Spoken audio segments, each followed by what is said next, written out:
Hello out there. How's everyone doing, first of all? This is 4 p.m. on the first day. Is everyone feeling like they're learning about the AWS stuff yet? All right. Well, today, and just to let everyone know, we are in STG311-R because this is actually the repeat before the actual real one. And we're going to talk about AWS storage for serverless application development. And really, what we want to focus on is that it is really okay to provision infrastructure, but we also want to make sure that folks who want to take advantage of serverless technologies actually have proper access to data. So that's what we're going to focus on today. We're going to sort of focus on serverless compute and then storage. I'm Brian Lyles. I am a senior principal engineer in Amazon Simple Storage Service, S3. And then we have Sebastian Baruba, and he is a manager. He's a manager of specialist solution architecture in AWS. And then we brought a customer with us today, and we have Jefferson Frazier. And what Jefferson is he's a senior director for Edge, Storage, CI/CD, DevOps, and Database at Shutterstock. So let's get started. So our agenda today is trying to take us on a journey.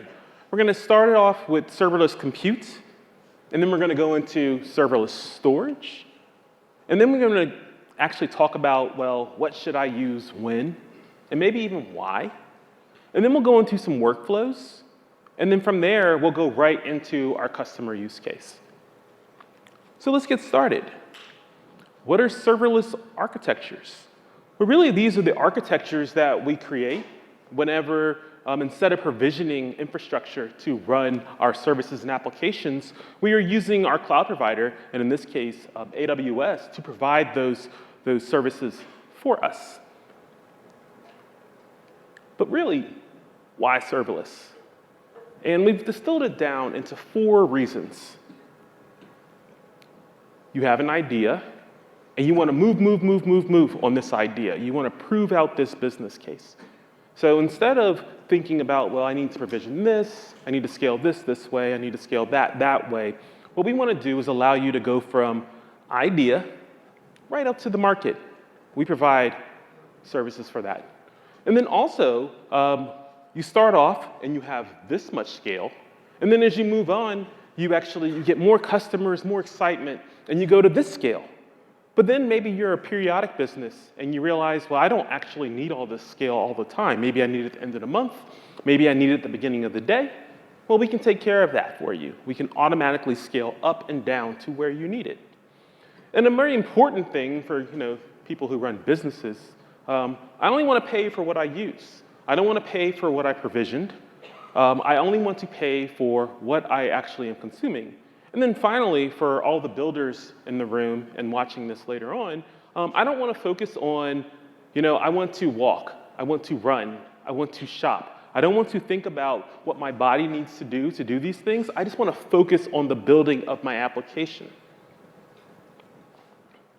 So our catalog of services which support serverless compute is actually fairly large. And I just want to go through these really quickly just to make sure that you're going to see these icons later, and I want to make sure everyone has at least a little bit of context on there. What I've done is I've colored them, this off yellow color for compute, a pink color for this integration bits, and green for storage. And I won't go into the compute right now because they get their own slides, but we have Amazon Event Bridge. How can we use events to tie things together? We have AWS step functions. Let's build these workflows so now we can provide orchestration. We have Amazon Simple Queue Service, aka Amazon SQS. Queues on demand, a queue that will grow and shrink with you.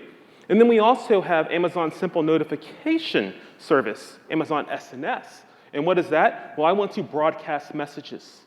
And then the last two are we have Amazon API Gateway, and the Amazon API Gateway handles all sorts of concerns, whether it be managing or security, if you're providing APIs to anyone, internal or the internet. And then finally, we have AWS AppSync. If you're interested in GraphQL, AWS AppSync is actually a great option for you.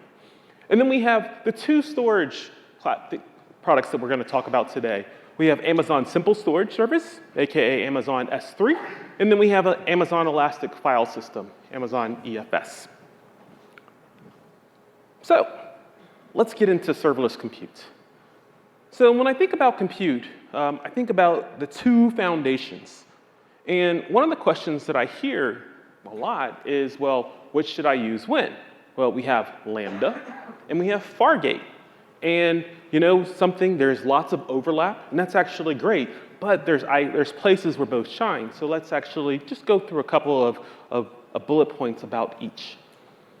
So first, with Amazon Lambda, well, really what it is allows you to run code without provisioning infrastructure. You write a JavaScript application, you write a Python application. Matter of fact, you can write a Go application, Java application, Rust application, and you don't have to worry about provisioning. And best part is you also don't have to worry about provisioning the scale. You build it, you put it in the zip or the OCI container, and we will take care of all that for you. But Fargate is actually a little bit different. There is no zip files in Fargate. Everything is in OCI container, and I know someone's saying in the back of the room, hey, Brian, what about the zips in OCI? And I'm saying, nope, let's just stick with OCI containers. But the most important part about Fargate is it gives you a lot more flexibility in certain cases than Lambda does, because now you can choose how much memory you want to use and how much compute that you want to use. And the interesting bits is that it also works with ECS, Amazon ECS, and Amazon EKS. And let's go back into that just a little bit. So another choice, because the world is always full of choices, and when you work in the cloud, it is always about choices. What choices do we make to actually give us the best outcome? So we have ECS and we have EKS. Which should you choose? Well, let's actually talk about this for just a second. EKS, more about flexibility and then access to that very broad Kubernetes ecosystem and community.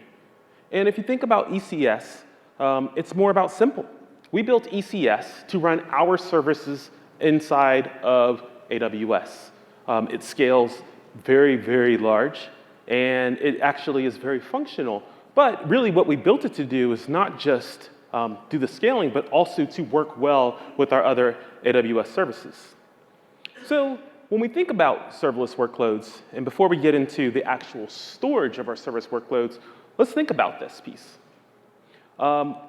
As we have moved on, and as computing has matured, we're actually seeing different types of workloads. It's not just, I want to serve my website anymore.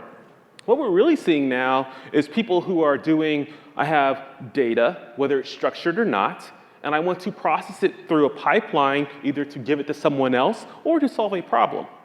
And we need to figure out, well, how can we accommodate people who are trying to do that? And then at the same time, we need to realize that storage is often a significant component of the cost of moving to the cloud.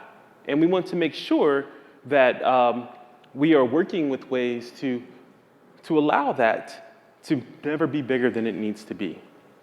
So as an introduction to serverless storage, I'm going to pass it over to Sebastian, and he's going to go more into that. Thank you, Brian. So Brian's mentioned workloads are changing drastically in terms of serverless workloads that are running in serverless environments. We're seeing stuff like EMR, AI and ML training, and so on. So we need storage that can actually support those types of workload. So let's start by defining what serverless storage is. Well, there's really three criteria that makes serverless storage what it is today. First, we have no infrastructure to manage.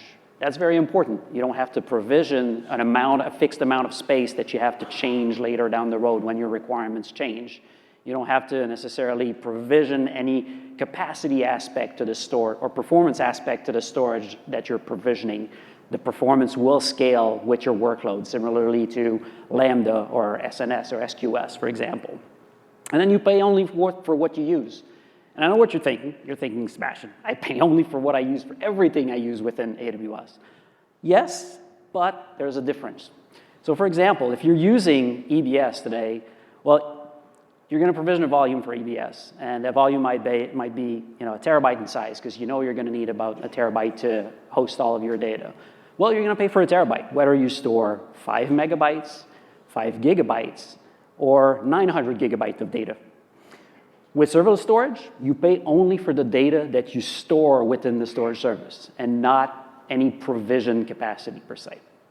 And then the last property of serverless storage is that it is fully elastic. It provides you with almost virtually unlimited capacity and very high performance that will scale as you need that performance. So there's two services that fall into that category. Brian's mentioned them: AWS S3, or Amazon S3, and Amazon EFS. So if we look at Amazon S3, what defines Amazon S3 in terms of storage for serverless? Well, first off, and most importantly, more than anything else, it provides an object semantic. So if you're accessing data through REST or through HTTP, HTTPS, that's how you want to be accessing data, then you want to be using S3 for that. It provides legitimately the highest level of parallelism of any other storage services out there. When you think of S3 and the ability to distribute data over something like CloudFront and have access to object by millions of different users at the same time, it really does provide the highest level of parallelism. It also does provide the highest level of throughput. So if you're looking for a service that can provide, terabytes per second of throughput, that will enable, hundreds of thousands, millions of connections at the same time, you want to be looking at a service like S3. It does have Event Bridge notification, or Event Bridge integration, which allows customers to actually have data when it gets created or when it gets modified within an S3 bucket, to actually take that data and send a notification, launch a Lambda function so that your workflow can actually start with data creation or data modification within the storage. The storage can be basically an orchestrator of the function that you're going to be running on the data that you've just received. It's also very cost efficient. We've got 7 different storage classes.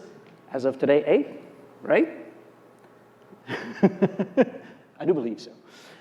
So 7 different storage classes to help you manage where your data lives in the most cost-efficient way over time. So your data becomes older, it becomes less access. You can trickle it down through intelligent tiering over the different storage classes that you have so that it is always positioned in the most economical way.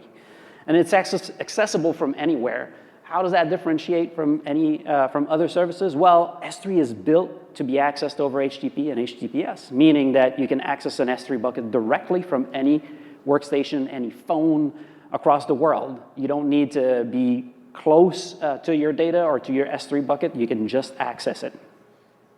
And it also offers an object replication target, SLA, of 99.9% in 15 minutes, but it really replicates objects. The target for the replication is within seconds. So if you create new objects within a bucket, you want to replicate that bucket, whether it's for data protection, or whether it's for resiliency, or whether it's for just making those objects available closer to where the consumers are, or the customers are consuming them. It will be done within with a target replication time of about a second. And lastly, you have object versioning. Object versioning enables you to keep a copy of every single object that gets written or overwritten within your bucket. Now, AWS S3 offers you also a durability of 99.9, actually 11 nines, I'm not going to try it, 11 nines of durability for your data, as well as 4 nines of availability. Now let's compare this a little bit to Amazon EFS. Amazon EFS offers you access through NFS v4, right? So this is important. That's the biggest difference between EFS and S3, is that you're talking about object for S3 and you're talking about file semantics for Amazon EFS. It does offer sub-millisecond latency. So if you're accessing data within the same region where your file system is through the same availability zones, you're going to get sub-millisecond latencies from EFS. It is designed for more IOPS-intensive workloads. So if you've got a workload that's working or that deals with smaller files, that deals with data that is read in very small increment, it can be more efficient to run this on EFS versus running something like this on S3. It does have the benefit that NFS, in and of itself, implements client-side caching. Client-side caching, meaning that the client that's actually accessing the NFS mount point will retain some of the metadata and some of the data that is being read from the EFS file system. So upon rereading that data, you might get an even better performance. And then it implements a POSIX file permission scheme. So if you have a need to replicate a POSIX file system permissions that you have on premises, or if you're using POSIX users within your application workflow to determine who can access what, EFS can absolutely do that for you. From a storage class standpoint, we've got standard storage, IA, and infrequently accessed and archival storage class that are available for you to use, and as well as the intelligent tiering storage class, which allows you to trickle down, similarly to S3, your data based on the last time that that data has actually been accessed.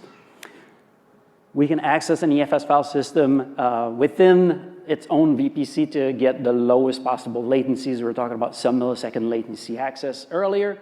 And then we've got a replication target for copying a file system between, or copying data between two EFS file system between regions of minutes. Lastly, it does provide the same level of durability and availability that S3 does.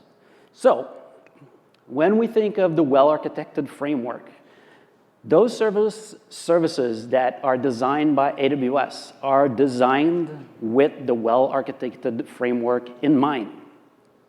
When we talk about operational excellence, we mentioned the services do not need to be reconfigured based on the workload that you're running against them.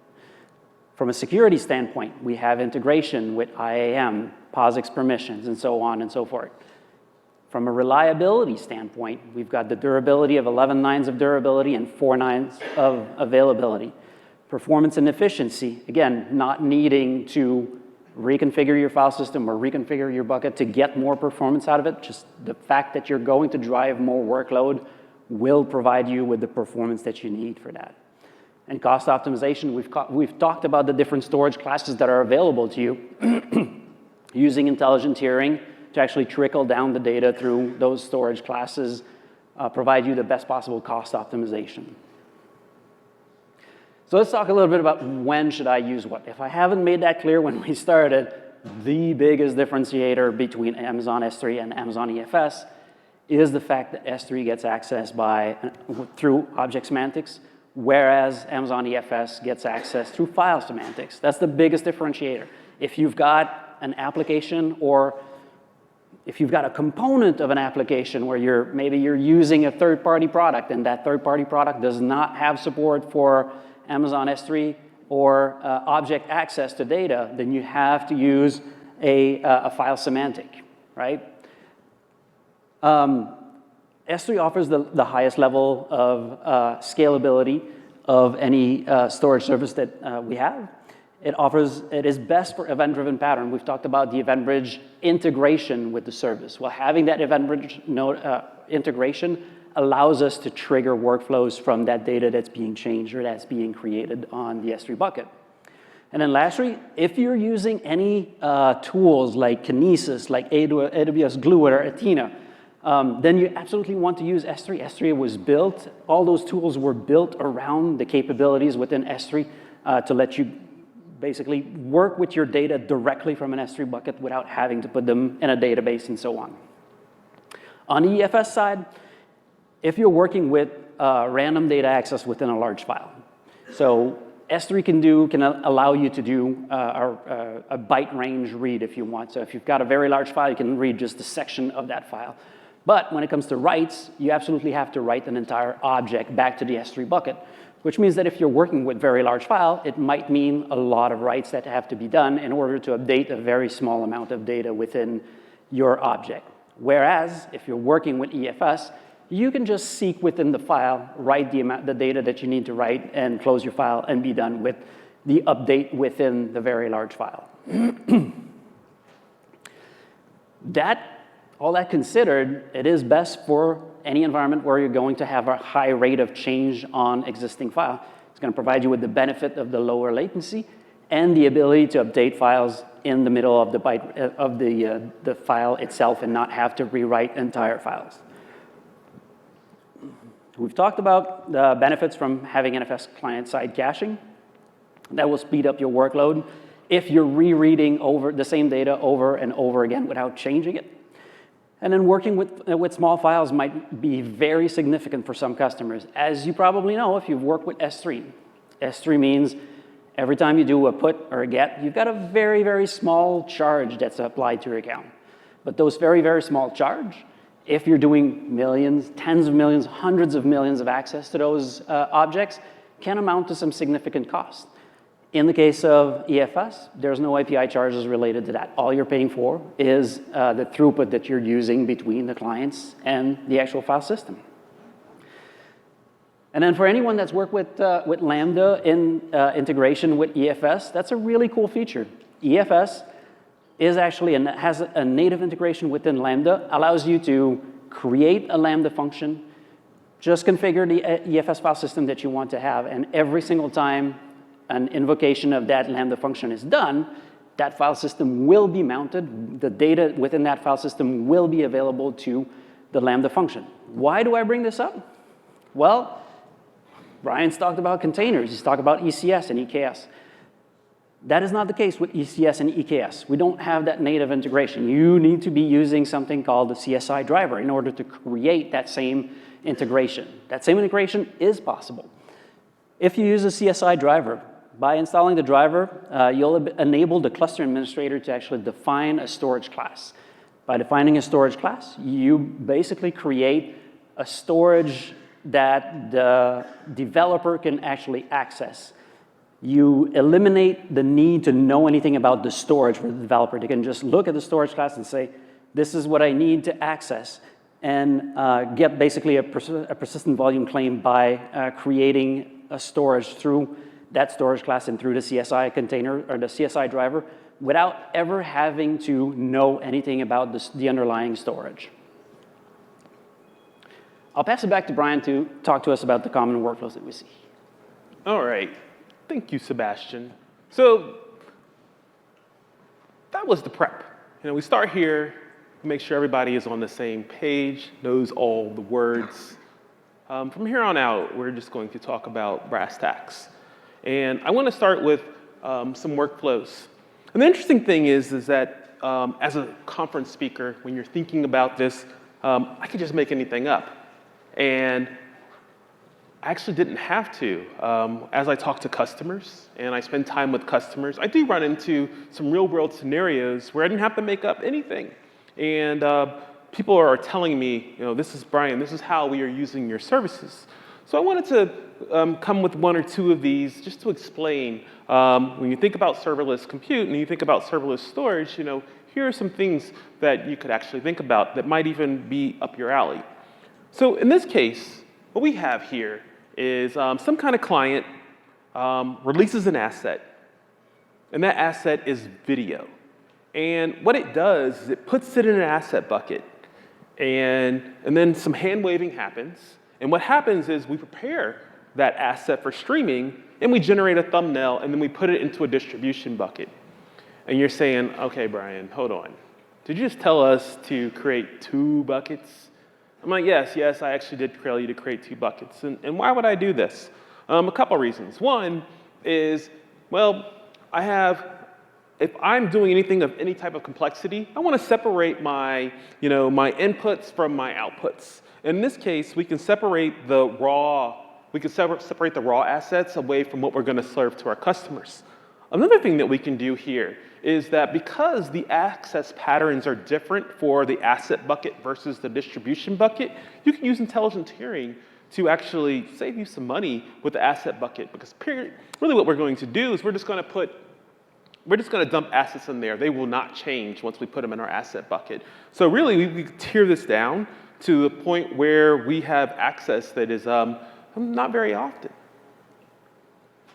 So now as we think about this, though, the way that our video processing system works is that we need a directory with files in it, with these source files in it, and we're going to run 2 lambdas. or two types of lambdas. We can actually run any number of lambdas. The first type of lambda that we're going to run is going to generate our thumbnail from our video. And the second one is going to resize it. Or maybe it'll chunk it up. Or maybe we'll run multiple resizes. I don't know. But these are two things that we might do in this case. So how? Actually, what should we think about as we're moving through this process? Well, because we're working in a serverless world and we're not pre-provisioning infrastructure, well, we want the whole process to decompose into events. You basically want to say, well, if this happens, I do this. If this happens, I do this. If this happens, I do this. This is actually a great place because now you have seams throughout your application where you can test new functionality, you can insert new functionality, but also you have places throughout your application where you could detect and handle failure.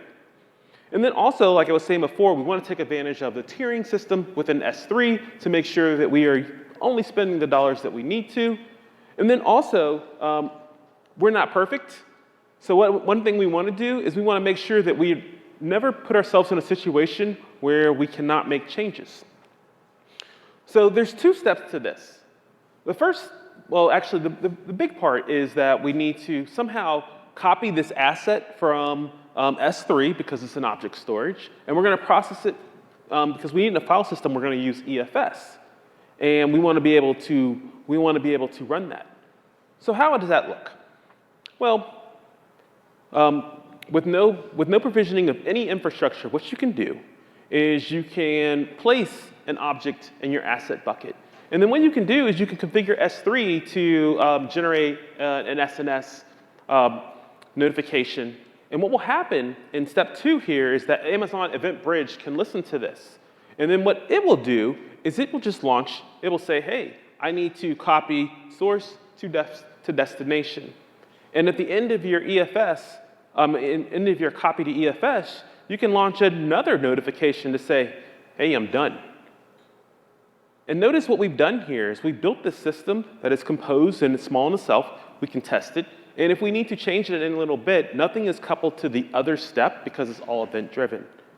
The next thing we want to do, though, here is now that we have our asset available, we can use Amazon Event Bridge again to process that, and we can basically copy this file from our EFS bucket, or our EFS directory to our distribution bucket.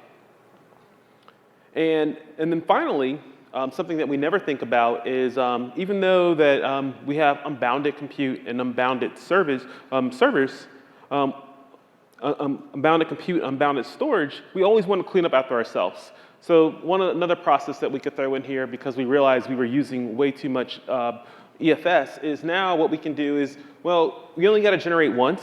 Just go ahead and we'll actually have a cron-like system and triggered by Event Bridge will actually clean up our file system to keep it small, to make sure we're not getting charged for anything that we're going to use.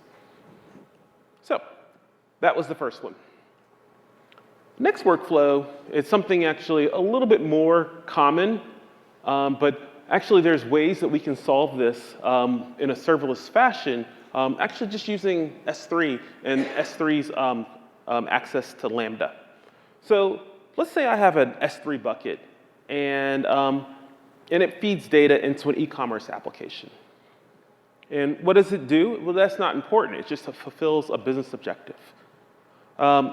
So what we would really like to do is figure out how to change that data in real time. And what we want to do is have it work with our generic e-commerce application. But we would also like to have redacted data and maybe enriched data. And why would we want redacted data? Because we're using analytics. And maybe why would we want enriched data? Well, because our marketing team likes data. So how can we take that one piece of data and make it available in these 3 use cases? And I'm only choosing 3 because that was the size of the slide. How can we make that one piece of data available in N use cases without having N copies of that data? So why would we want to do this? Well, first thing is data is always changing. And we want to make sure that we never lock ourselves into the point where data is changed in a way that is no longer useful or is mutated in a way that it doesn't provide value that we needed. And then also, we want to keep control of cost. So we don't want to have N number of copies of a piece of data because, you know what, we have to pay for those. So how would we approach this problem? Well, inside of S3, we have a product called Object Lambda. And the way that it works is this. What we do is we can create an S3 Object Lambda endpoint, and what that can do is work with the Lambda function so that whenever you request a piece of data through a particular URL, the data can be changed based on the URL that you called. But at the end, it's just an endpoint of data that's sitting in an S3 bucket. So in this case, that for our e-commerce application, when you request you go to the bucket directly, and you would get that object back. But let's say that I wanted to get this data, and I'm actually getting it from my analytics application, and I don't want any personal identifying information in there. We can remove that. We can remove that in the call, in the get call. We can actually do get. We can do it in front of a get, delete, head, or list call as well. But in that get call for that piece of data, we can just change the data in real time. And then also, for our marketing application, well, maybe we have another database that has our customer loyalty information in there. And what we can do now is have that Lambda actually call while we're trying to do a get, what we'll do is we'll just call that customer loyalty database as well, and we'll actually make new data so we can enrich what we're sending out. And if we do this now, what we've done is we've basically used serverless compute, aka Lambda in this case, to enrich the data that we have inside of our S3 buckets without having to copy that more than one time. And what's going to happen here now is Sebastian's going to take us through a couple more use cases, and then we'll move into our customer bit. Thank you, Brian. So let's talk about a couple of real-world use cases. First one being DeepBrain. So if you've never heard of DeepBrain AI, they're a super interesting company. You've probably used or been involved with some of their products before. So what they do is that they create a user-friendly interface for companies to go in and create those little videos with avatars. And those avatars, they've got over 100 different avatars, and those avatars can speak 55 different languages. So you can log into their website and just basically say, I want one person here, one person there, I want this dialogue to happen, and they will basically create the video to match what you're saying. And all of this is being done using AI. The challenge the company was having is that they were very popular. And the reason I said you've probably been exposed to that before is that, HR tends to have a season where they actually create those videos and make you watch those videos. Usually it's the beginning of the fiscal year. You get like 10 or 15 different trainings that you have to run through. Well, this company was basically victim of the success that they were having. So they were looking, with the limited compute resources that they have, how could they maintain a specific SLA with their customers and be able to deliver within a certain amount of time if they had a lot of demand that was coming in. A quote from one of the executives of the company is, "Our legacy infrastructure hindered our ability to rapidly respond to fluctuating demand and changing market conditions." So what they decided to do is to extend their on-premises infrastructure out to AWS. They were using Kubernetes on-prem, and they decided, well, what's the best way we can actually do this? And to do that, they leveraged EKS within AWS to create more pods so that when new workloads would come in, they would just be able to dispatch those workloads in a different location based on the available capacity. That way, they could maximize the utilization of the on-premises asset that they already had. And then when burst was required to actually meet the customer requirements and be able to maintain the SLAs, they would burst into AWS using EKS to actually deliver on this. And the backing storage for that was Amazon EFS and Amazon S3, so that they would only pay for the storage that they would use while they were running those jobs and not have to pay anything more than that. The second example I want to talk a little bit about is Woot.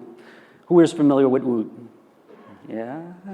All right, Woot was purchased by Amazon a few years ago, but before that happened, these guys were actually running into a problem with their data warehouse. They only had one person managing their data warehouse, and they wanted to modernize the data warehouse. They wanted to be able to scale even more with just the limited resources that they had on hand. So what they wanted to do is to decouple the legacy monolithic database that they had into microservices.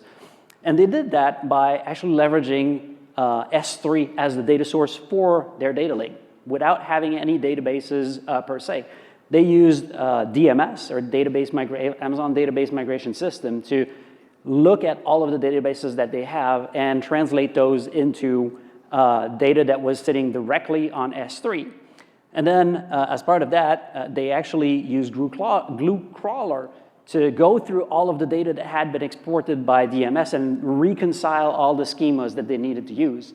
But the most interesting part is that they flipped their ETLs around. Instead of writing jobs that would read all of the logs that they had from their various systems and input that inside of their databases, they used Kinesis Data Firehose to actually make the application push their logs directly into the system. That way they didn't have to worry about, well, did my job run? Did I capture all of the logs that were there? Making sure on a day-to-day basis that all of the new data had been ingested in the data warehouse and that the data warehouse was consistent. They could just assume that or put the burden of this on the application, on each one of the applications, and have Kinesis Firehose be the entry point for all of the data that was going in. So, with that said, I will pass it over to Jefferson so he can talk to us about his personal use case at Shutterstock. Thank you, Sebastian. Thank you, Brian. Hello, everyone. My name is Jefferson Fraser. I am a director of infrastructure for Shutterstock. I lead a number of platform teams which help maintain our distributed storage footprint and our content lifecycles. If you're not familiar with Shutterstock, we have a large portfolio collection of over 730 million images. Outside of our image catalog, we also have 45 million videos and millions more of MP3s, sound effects, and 3D models. All of this sits on top of an 80 petabyte data lake on Amazon S3, spread across 2,500 buckets and over more than 150 AWS accounts. Our catalog is consistently growing, and it grows by a tick of about 200,000 images every day and 75,000 videos every week. Shutterstock is really a collection of a house of brands. We have several customer-facing entities, each which specialize in a specific type and style of content and static content creation. As you can see from the images on the screen here, several of these brands overlap. And as we've grown over the last 20 years, we had developed a number of internal bespoke pipelines, and we saw many of our brands were duplicating a lot of their workloads. Many of these brands were building their own content ingestion, optimization, and delivery platforms. So as we started to move into 2023, we wanted to look at how we could reduce duplicity in our ingestion process. How could we look at this 20 years of historical compute build and pick just the best aspects of each one of these pipelines and isolate those into Lambda functions? How can we design a system that had multiple integration endpoints so that we could still execute our workloads with our happy path and battle-tested code while we're driving innovation and building our new systems? At the same time, we wanted to optimize human content review. All of our content is reviewed by an actual human being at the end of our process before it's marked sellable and delivered to customers. And we settled on our content unification architecture. We found that there were several commonalities between all of our successful workloads. All of these things began with an event. A contributor uploaded an object that was going to be marked sellable for our site that they wanted someone else to find. When the object gets put into S3, we fire off an event notification, and that event notification goes to Amazon Event Bridge. Using custom Event Bridge buses and custom rules, we're able to route these events to either single or multiple step functions, which are a collection of these tiny morsels that we had lifted out of our code base. We do a lot of the same workloads that Brian and Sebastian had mentioned earlier in the presentation. We do things like verifying uniqueness of objects that are uploaded, making sure that the associated metadata is accurate and reflects what's actually in the image or the video that you're trying to look at. And we also call out to a wide variety of other AWS services outside of Lambda. And we wanted to have this system in place so that we could have a loosely coupled, extensible task definition where engineering teams could modify a small, idempotent bit of our ingestion process without needing to be aware of our distributed application portfolios. And this set us up for some really nice high concurrency serverless processing. These workloads are highly unpredictable. We know that we have average growth, but we found over time that we had a lot of compute sitting around and idle. Some days we would have millions of objects published. Some days we would have a trickle of only a few 100,000. The step functions gave us a large degree of flexibility for how we wanted to schedule and execute our compute workloads. What we see on the screen here is an AWS console view of the definition graph of one of our step functions, which runs ingestion for multiple brand properties. Each one of these small blobs is a dedicated Lambda function, which performs a specific idempotent task and then passes the compute on to the next step in the step function. This complex mapping allows us to execute some workloads, highly concurrent and parallel, or things that need to be serialized. We can handle that logic inside of the step function definition, including complex tasks like retries or error recording. We're heavy leveragers of the shared storage between steps in step functions. This allows us to optimize our use of S3 to make sure that we're not pulling objects into memory unless we absolutely need to. We don't want any large surprises at the end of the billing cycle for millions of unnecessary S3 gets or unnecessarily modifying content at rest. And as we started to evolve this posture, we found that a lot of our code didn't actually need to be a Lambda function. Step functions is highly extensible, and step functions support direct service API access to a wide variety of Amazon services. We found that simple tasks that we had written in a variety of code languages, like an S3 get or modifying metadata, could be accomplished directly as part of the step function definition. And this allowed us to have an extensible and highly concurrent operating model that was based around JSON and object notation instead of the dedicated language that our developers were writing for that specific problem they were trying to solve. We're also heavy consumers of EventBridge. We've standardized on EventBridge as our orchestration layer for chaining together these complex tasks in multiple compute layers. We have an ingress and an egress EventBridge in each of our accounts where a workload runs. This gives us a common interface and a common definition, which we can use as a schema and a contract between our services, further reinforcing that each one of our workloads can be modified by itself, and developers do not need to be aware of our larger ecosystem. This also sets us up for isolated and least privileged workload execution. Each one of these accounts is owned and maintained by one of our service teams, and we want to make sure that the roles that these applications are using are not overpowered. They're directly, finely grained and scoped to the specific challenge that that team is trying to solve in that account. EventBridge also sets us up for easy integration into our existing workloads. Having been in business for more than 20 years, we were already very familiar with loosely coupled workloads and were heavy consumers of SQS. Using EventBridge, custom bus, and custom rules, we're able to funnel events to where they need to go and then even duplicate them so that they can hit multiple compute layers. We can therefore subscribe our legacy compute systems to our new ingestion process to make sure that as we're developing these new tools for our customers, we're still hitting our happy path, battle-tested code, making sure that our production stability is our highest goal. So what are we doing with Amazon S3 and our storage conventions that sets us up to be able to execute these workloads? The first is strong prefix entropy in Amazon S3. We like to maximize the IOPS in each one of our S3 buckets so that we can retrieve the most data possible in the fastest timeline, all while maintaining a high degree of uptime and no production impact for our working systems.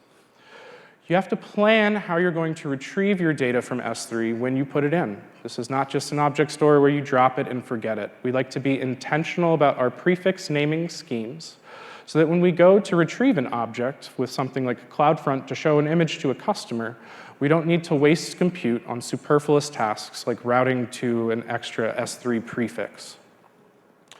We're also strong believers in transparent bucket naming conventions.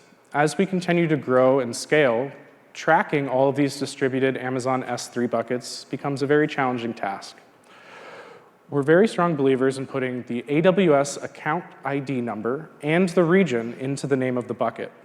This makes complex tracing tasks, like figuring out what region or what account a bucket is managed in, very simple and lowers the time to resolution when engineers are trying to actively troubleshoot. We're also big fans of disabling object ACLs. There are very few use cases remaining where we need to have object ACLs enabled. And most of these are centered around log delivery and aggregation from other services.